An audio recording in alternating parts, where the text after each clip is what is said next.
परीक्षा देबाकु जाई हजि जाइथिला पुओ। चिंतारे थिला पूरा परिवार। हेले विधायकंक पई मा कोळकु फेरी आसिला पुओ। गत 5 तारिख दिन सुकिंदा ब्लॉक संसाइल पंचायत बुटुलु तिरियांक पुओ टुलु तिरिया चंडीखोल रे थिबा एक आदिवासी स्कूल को परीक्षा देबा पई जाइथिले।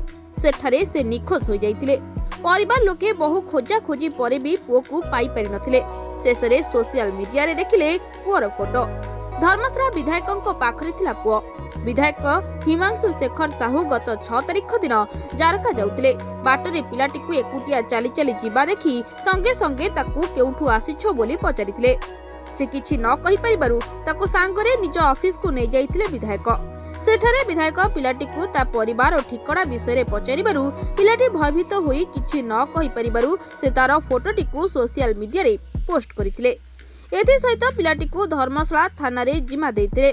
पिलार फोटोटिकु देखि संसाइल सरपंच मनमोहन बानारा विधायक और थाना अधिकारी सहित जोगाजोग करथिले। एथि सहित पिलाटीर बापा मां सहित जोगाजोग करी तांको सांगरे नै धर्मशाला थानारू पिलाटीकु फेराई आनिथिले। विगत 2 दिन तले जो आमर परीक्षा होइथिला चंडीखोल हाई स्कूल रे सरकारी विद्यालय रे सेठी मो पंचायत गोटे गरीब पिलाटे आसिथिला हेडी एग्जाम दवा पई परीक्षा दवा पई से सेठू निखोज थिला। ए बाबद रे आमर तार बापा मां जो माने थिले से माने बड़चना थाना अधिकारी को से माने लिखित अभियोग करथिले एफआईआर करथिले किंतु सेठी ग्रहण करा जाय नथिला।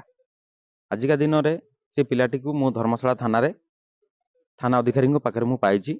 खबर सूत्रे पाइली जे एठिकार विधायक महोदय जी अछंती लिकु भाई तांकर लोक माने ताकू उद्धार करचंती एवं थाना रे देइछंती एवं आजिका दिन रे से पिलाटी को मु उद्धार करके तांको बापा मां को सुरक्षित भाव रे तांको हस्तक्षेप करिवार विधायकंक एभली मानविकता कार्य पई तांको चारिडू प्रशंसा मिलुछि।